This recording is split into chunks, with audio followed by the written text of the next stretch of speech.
the journey to Marrakesh and to female empowerment has been a long one and a different one for each one of you and for myself too. So when we talk about female empowerment and why we are here and why we get engaged, my reason was quite a simple one. I'm the mother of 5 children.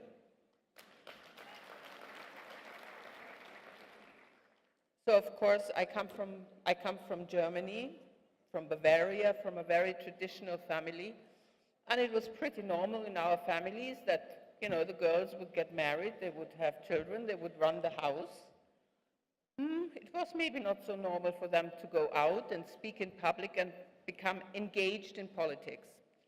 But I think when you're a mother of children, and when you care for your children, and when you care for your family, there is very soon a moment where you realize there is only so much you can do at home. You can see that they get properly dressed and properly fed, and that they go to school, but you very soon realize that what really dictates your life and how your life is run and how the school is run, those decisions are not being taken in your private house.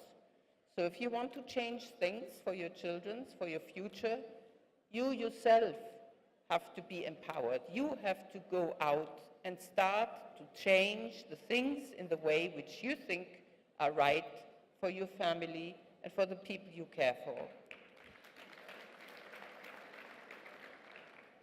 There is no mechanism, even if we live in democracies, there is not a proper mechanism where you can give the responsibility, which is your own responsibility, to somebody else. It's always a shared responsibility, and only a shared responsibility which you take serious will have a good outcome. That brings me to a second point, which is very important to me and which I would like to share with you. You have had such a remarkable development over the last years. And this kind of development you find in European countries as well, in my country too. But what I find a bit disturbing is that the younger generation, even my children, they all work very hard. I'm not one of the mothers who will say, oh, the young generation, the life is so easy for them. On the contrary, I think the life for the younger generation nowadays is a lot harder than it has been for many of us.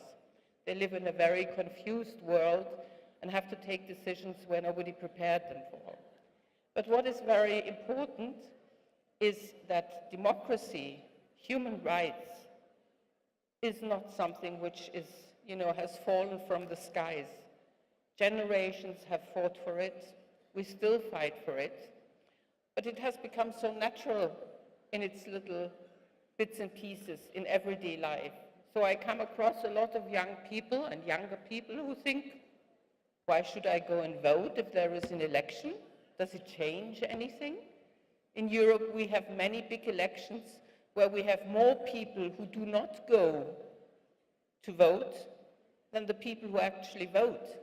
And for me, that is a symbol that to really cherish and to understand how long it has taken us all, women especially, to go and achieve the right to vote is being lost. And in the end, it's the majority who does not vote who decides over all our lives and all the issues which we share everywhere on this globe.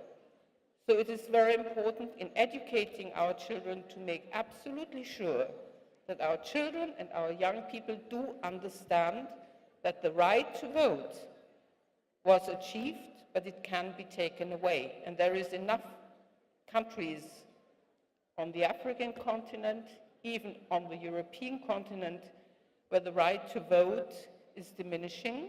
It's being cut off a little bit here and a little bit there, and before long, some people might find that having the possibility to vote does not exist anymore.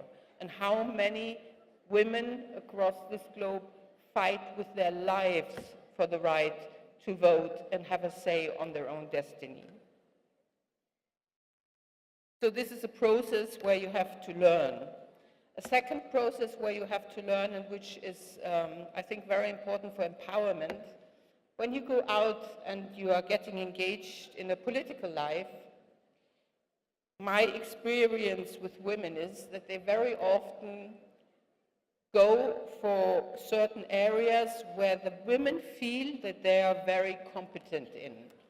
So when there is a post in anything which has to do with schools, with kindergarten, with hospital, with so-called, I apologize to the men here, so-called soft skills, you will find all women queuing up for the soft skill ministries and departments.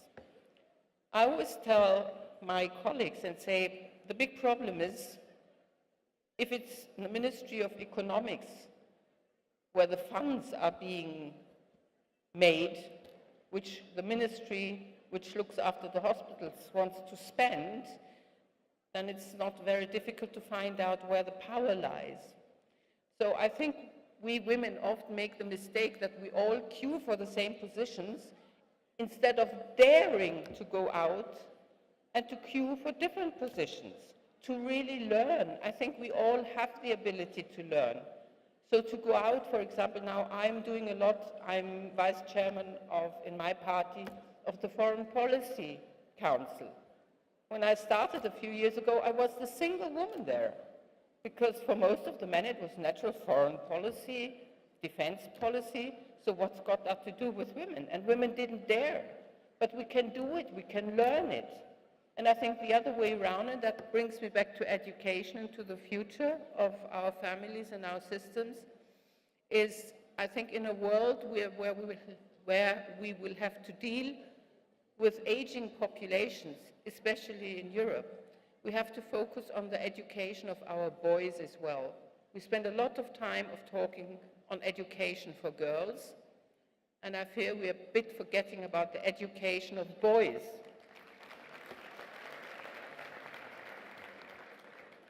Women and men will get older in our societies. They will need to be taken care of. And women alone will not manage. Most women do take the burden of family work, but they will not be able to go out, earn money, look after the family, and then look after the elderly or handicapped on top. Men and boys will have to be included in this. And that is something you have to first of all, you have make those kind of professions more interesting, and you have to make them understand that this is a responsibility which is highly evaluated all over the society.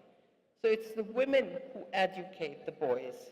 And I think that's why I speak especially to all of you sisters, that as it is important for girls to go to school, let's not forget the education. We are having programs and mentoring programs for girls, to go and to visit all kinds of enterprises which until now girls have not participated. But do we in the same amount take boys out, take them to the hospitals, take them to senior citizens' residences? I think that is very important if we want to have a peaceful future.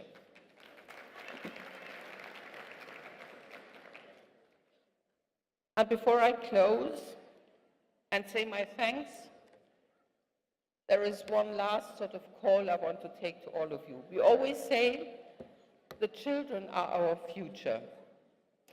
Personally speaking, even though I have 5, I have to tell you, I think that's wrong. Women are our future. Without women, there is no future for nobody on this planet for the time being. So we really have the world and the future in our hands. And I think we are much more capable and much more able than most of ourselves think. And it's not so often that we need to be pampered and pushed into positions, but we have to recognize the very different abilities we all have. And that is something which is the same anywhere on this globe. We have problems. The problems may differ, but we're here to find solutions and to share them. So I thank you from the bottom of my heart. I have never been to Morocco before. It's my first visit. I've been dreaming about coming here for many, many years, but somehow in a big family it never worked out. So thank you very much. I'm very much looking forward to this afternoon because, and I've learned that from my president, Doris Pack, lifelong learning never stops, and I'm here to learn. I have seen so many fantastic examples of women's participation in politics. I want to take that back to our countries, because it's by far not the way many Europeans always sell it, like we have eaten up all wisdom, there is hardly any left for the rest of the world. No, that's wrong, totally wrong. We need to learn from you, and I think basically we might have to learn much, much more than most of the citizens of Europe are aware themselves. I'm prepared to learn, I'm here, and I'm very much looking forward, and I thank you for your great hospitality.